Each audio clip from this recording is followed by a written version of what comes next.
Today we're going to talk to you about the support, growth, and community of students in Flint. This is a run-through presentation for what will be our actual presentation at a conference in Ann Arbor on Tuesday, January 27th, 2026.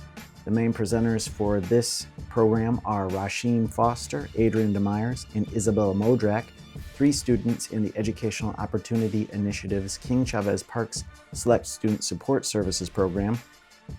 The first thing I'm going to do is provide an overview of how I approach managing the King Chavez Parks Select Student Support Services grant. I kind of broke it down into three main components. First, we have office operations, and that involves a front desk and some office management. Second, we have communication, mentoring, online content, and various programs. And third, we have special events.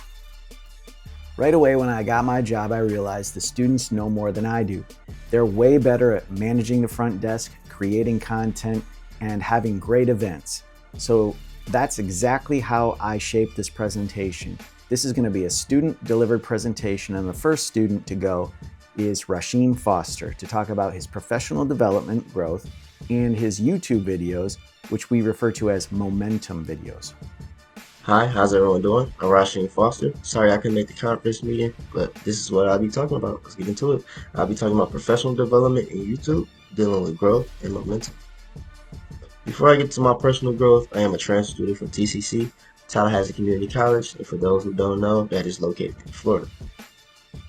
I started in the EOI office, working the front desk, and then created YouTube videos, which we call Momentum. Served as an MC at our annual event and became a mentor. Now I've grown into a leader over the front desk, and these experiences have helped me build leadership, communication, and confidence. I wouldn't be able to do what I'm doing now if I didn't work in the EOI, because it has helped me get to where I'm at. Now, momentum is mass x velocity.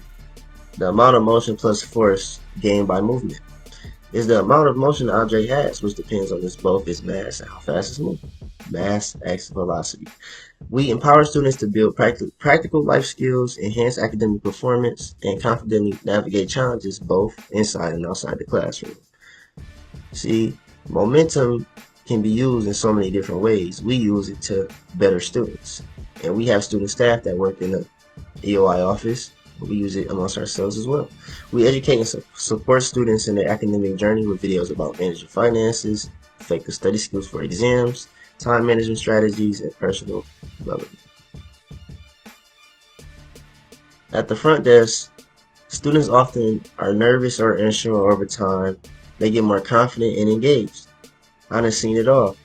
But their growth is clear, not just in their GPAs and professional development, but also how they take on new challenges and make the most of opportunities.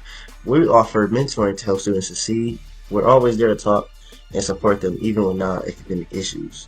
We help guide them so they can prosper and grow.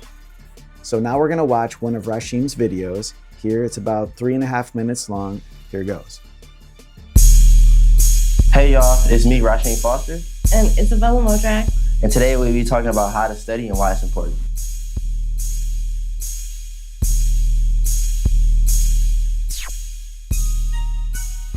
Hello, my name is Vivian. I'm part of the King Chavez Parks. I'm a freshman. I come in every day. I come in for tutoring, mentoring, and the person who's mentoring me is Maya.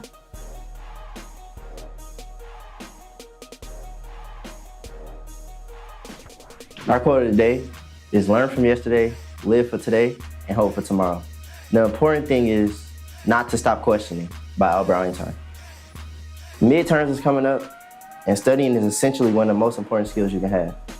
That being said, we're going to get into why and how.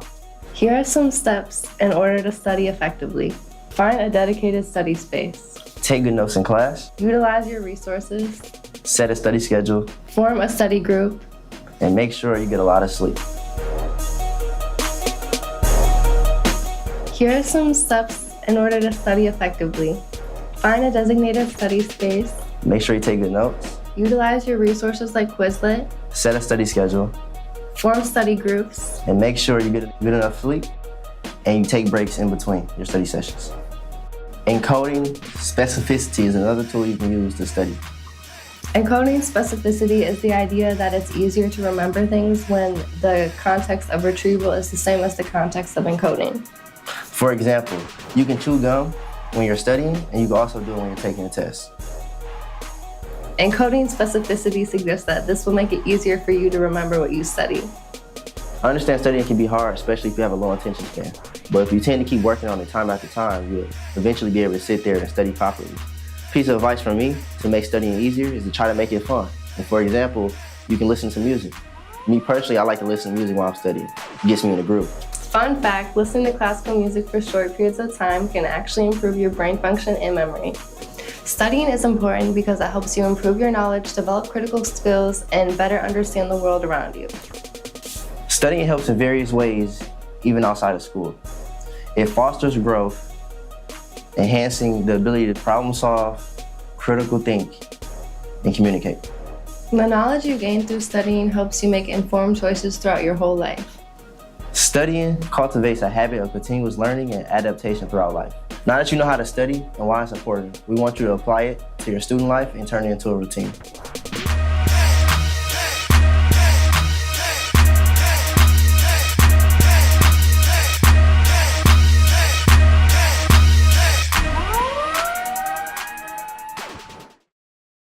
UI and fam create a strong, supportive community.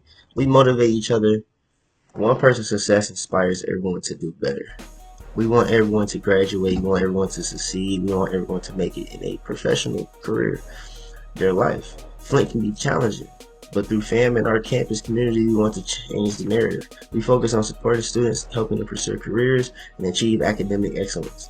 It's about that showing Flint is more than just his struggles. Because it can be a rough city, but it's so much good inside that rough. And that's one way to make a diamond. Diamonds are rough. We're building our own future full of opportunity and growth and success together. RASHEEM has worked the front desk and seen many students come in. They're nervous, they may have low confidence, but over time they build that confidence to become more engaged. It's not just about their GPAs, but we also see them grow professionally, get jobs, get new positions on campus, participate in other campus student organizations, and they take on new challenges and make the most out of those opportunities. It's important. This is your legacy in the making. Let's focus on one day at a time. One day at a time. Let's not move too fast. What you got to lose? This your last chance. You ain't eating. And we back. Oh, you and guess what? It's coming down to the wire. I know you running off fumes because we towards the end of the semester. But let me tell you, you cannot give up. This is the season when champions are made. Y'all remember? Y'all remember? Y'all remember? Y'all remember, right? Yeah, y'all remember that, right? It's crunch time, bro. It is crunch time. Keep going. It is the fourth quarter. And this is the moment where you either push or fold. And I know you didn't come this far to fold. Let's turn it up. Right now, your body might be tired. Your schedule might be packed. You got finals. You got projects. Maybe even a little doubt is creeping in there. But here's the thing. Pressure reveals character.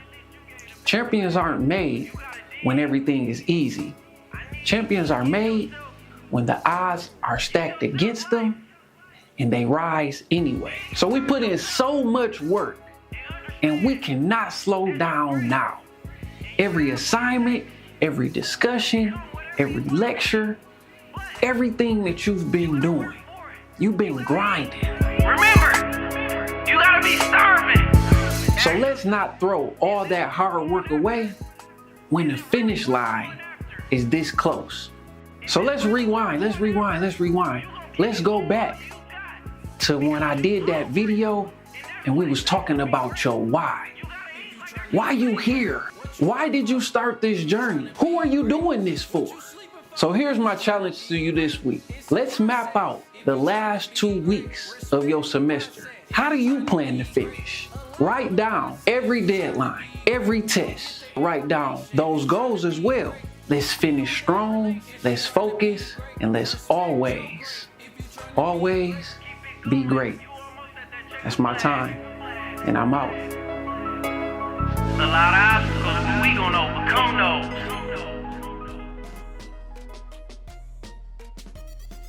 Before I leave, I want to say success is the sum of small efforts, repeated day in and day out, by Robert Collier. ADRIAN DEMYERS is a second-year pre-nursing student who came to us last year and enrolled in the Sociology 100 class that I taught during the fall semester.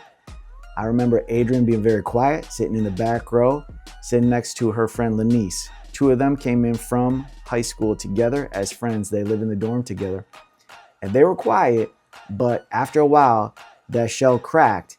Adrian came out of her shell. She got a job with the EOI office.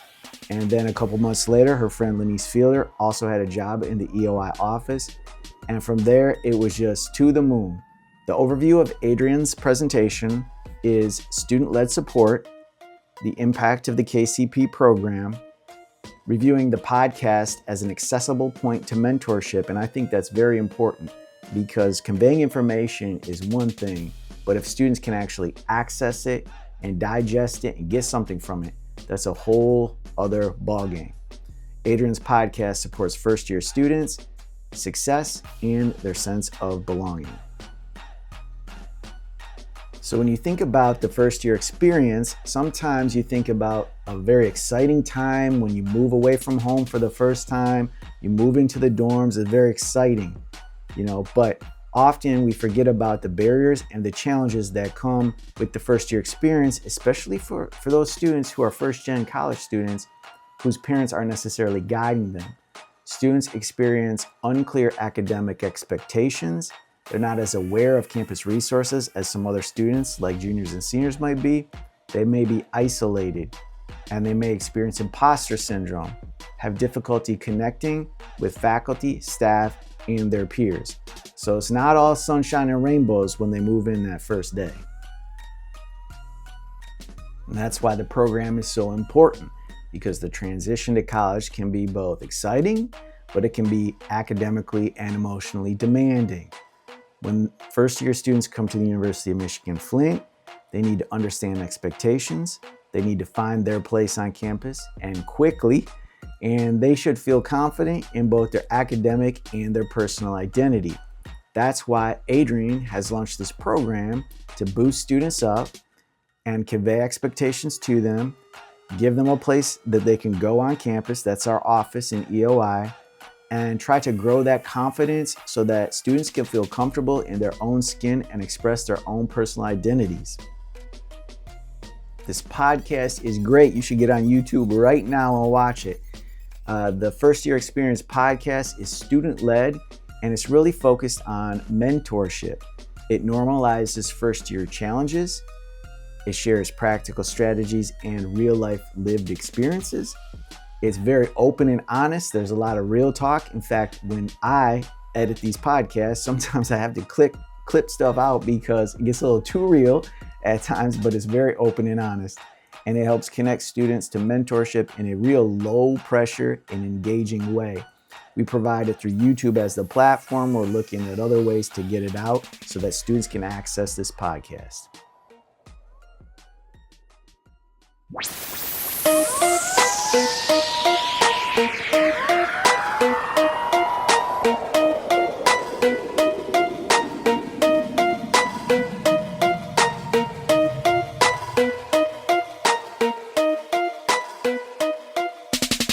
Welcome to the First Year Experience podcast, where we share valuable tips, tricks, and insights to help you navigate the college life. We're your hosts, Lenice Fielder and ADRIAN DEMYERS. And each week we will be bringing you inspiring stories, engaging interviews, and practical advice designed to support you through your college journey.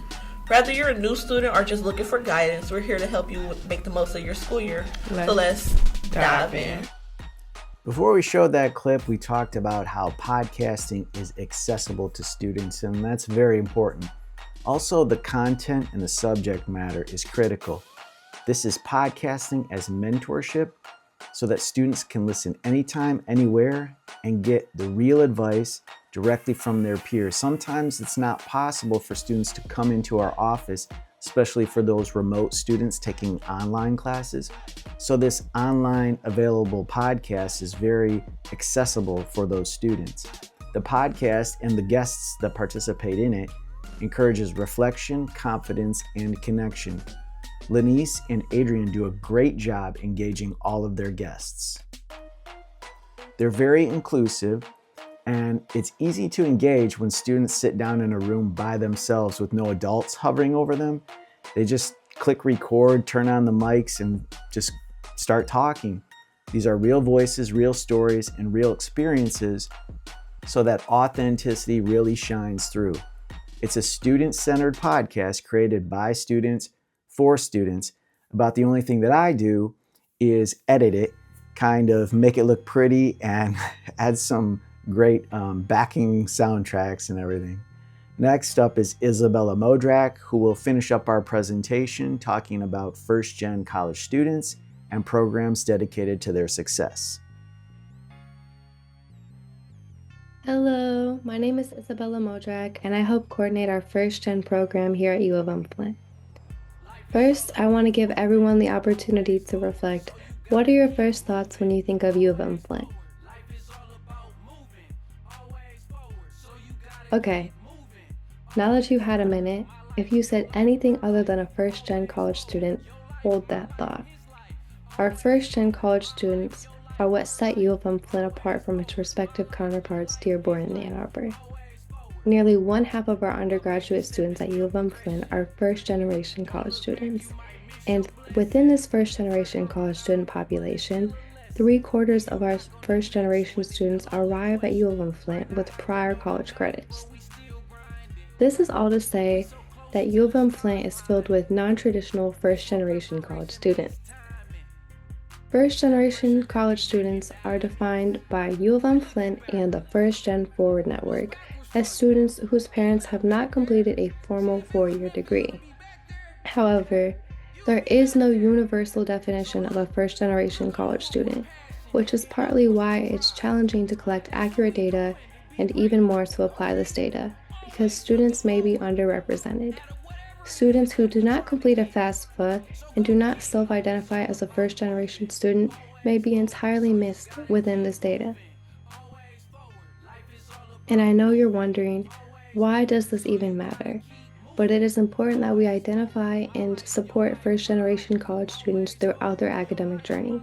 First-generation college students often arrive to college with a lot more barriers compared to their peers. Research suggests that first-generation students typically struggle with financial literacy and social support. This is especially significant in a campus like UM-Flint that is filled with first-generation students. In a campus filled with first-generation college students, this is especially significant since it may be harder to cultivate supportive peer networks. As a first-generation college student works towards their degree, they may develop family achievement guilt, which is guilt associated with economically or academically surpassing their less educated ones. As these barriers compound, it's really important that we support these students and see them through their degree. At UM-Flint, we're working hard to build a strong first-generation student identity and a community within that identity. First, we launched a brief survey to address gaps in who identifies as a first-generation college student and who qualifies as a first-generation college student. A huge part of building community has been celebrating student success. Previously, we hosted a dinner that was a book signing event and awards ceremony to celebrate students who collaborated on a published book. This year, we're partnering with the Latinx Center and UM-Flint Luna to celebrate Latino and first-generation college students in our community. The Success Mentorship Program is another way we build community within the first-generation program. The Success Mentorship Program connects underclassmen with upperclassmen who will support them for 1 year of their academic journey. They don't have to have the answer to everything, they just have to be there to support their mentee and connect them to resources when need be. The First Gen program hopes to launch a similar initiative that connects First Gen students to university faculty so that students can develop a well-rounded sense of community. At an administrative level, the First Gen program is working to join the First Gen Forward network that will connect us to First Gen scholars in First Gen programs throughout the nation. We're working with institutional analysis to showcase data about our amazing First Gen scholars, and are working with admissions to clarify how we identify these scholars and how they're defined on applications so that students are arriving at the U of M with a clear identity of themselves as a first-generation college student. Our first-gen scholars have access to a Canvas fan page that provides them educational resources like financial literacy modules. This Canvas page also connects our first-gen scholars to 12 different student support services that are offered to them by our 10 student staff.